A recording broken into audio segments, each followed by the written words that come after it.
একটা ছোট্ট কথা বলার জন্য এলাম।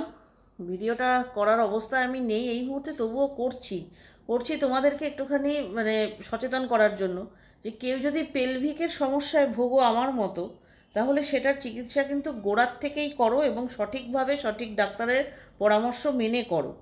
আমার চিকিৎসাটা যেমন প্রথম থেকে একটু হ্যাপাজার্ট হয়েছে, বর্তমানে আমার চিকিৎসা আছে, আমি ওই ওষুধের মধ্যেই আছি, কিন্তু আজকে যে সিচুয়েশানটা আমি ফেস করেছি তারপর আমাকে পেলভিকের ওষুধ হয়তো বন্ধ করতে হবে।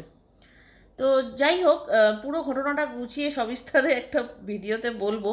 কিন্তু এই মুহূর্তে আমি প্রচণ্ড পেলভিক গার্ডের যে যন্ত্রণাটা হয়, আমি সেই যন্ত্রণাটা ফেস করছি এবং পেছনে হয়তো মাসেল ক্র্যাম্প কিনা আমি জানি না, আমাকে হট ওয়াটার ব্যাগ দিয়ে সৌভিক বসিয়ে দিয়ে চলে গেছে ওষুধ আনতে, ডাক্তারের কাছে গেছেও, দোকান খুলতে পারেনি। হঠাৎ করেই সিচুয়েশানটা অ্যারাইজ করেছে। ভালো করে গুছিয়ে একসময় বলবো, এই মুহূর্তে অত কথা বলতে পারছি না।